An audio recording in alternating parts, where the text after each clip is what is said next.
এজে top Bangla news চ্যানেলে আপনাদের স্বাগত। এই মুহূর্তের পর সবথেকে বিরাট বড় খবর, বিজেপি মথা জোট নিয়ে জল্পনা তুঙ্গে। বিস্তারিত জানিয়ে দেব, সঙ্গে থাকবেন। লোকসভা নির্বাচনে ঝুলে থাকবে না তীব্রামথা, এপার অথবা ওপার পাকাপাকি সিদ্ধান্ত নেবে দল, কিন্তু একা লড়াই করবে না। আগামী 19 তারিখ এই বিষয়ে চূড়ান্ত সিদ্ধান্ত গ্রহণের জন্য বিজেপির শীর্ষ নেতা অমিত শাহের সঙ্গে বৈঠকের দিন নির্ধারিত ছিল। সেদিন শিলংয়ে আসার কথা ছিল অমিত শাহের, কিন্তু তার পারিবারিক কারণে 19 তারিখ হতে যাওয়া এই বৈঠক পিছিয়ে দেওয়া হয়েছে। তবে পরবর্তী বৈঠকের দিন এখনও চূড়ান্ত হয়নি। যতটা জানা গেছে, অমিত শাহের সঙ্গে সেই বৈঠকের চূড়ান্ত সিদ্ধান্ত নেবে দল। জানা গেছে ইতিমধ্যেই কংগ্রেসের সুদীপ রায় বর্মন এবং সিপিআইএমের জিতেন্দ্র চৌধুরী তীব্রামথাকে মৌখিকভাবে লোকসভা নির্বাচনে জোটবদ্ধ হয়ে লড়াই করার আহ্বান জানিয়েছেন। এক্ষেত্রে পূর্ব ত্রিপুরা আসনটি মথাকে ছেড়ে দেওয়ার প্রস্তাবও দেওয়া হয় সেই আবেদনে।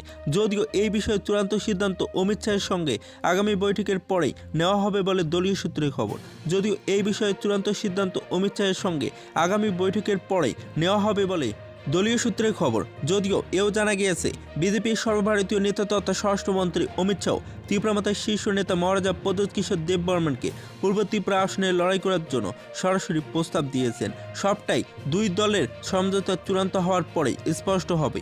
আপাতত তীব্রামথার দাবিগুলি যে মূল বিষয়গুলির মধ্যে কেন্দ্রীয়ভূত, তা হল এডিসিকে সরাসরি অর্থ প্রদান, বনাঞ্চলের অধিকার এডিসিকে প্রদান, এডিসির ভূমি এবং রাজস্ব বিভাগকে আরও অধিক ক্ষমতায়ন। এছাড়াও আনুষঙ্গিক আরও কিছু প্রশাসনিক দাবি পূরণেই হচ্ছে বিজেপির সঙ্গে মথার সমঝোতার মূল বিষয়বস্তু। এর সঙ্গে রয়েছে রাজনৈতিক সমঝোতার বিষয়। অবশেষে এই জল্পনা কল্পনা কোন দিকে করে সেই দিকে তাকিয়ে রয়েছেন সকলে।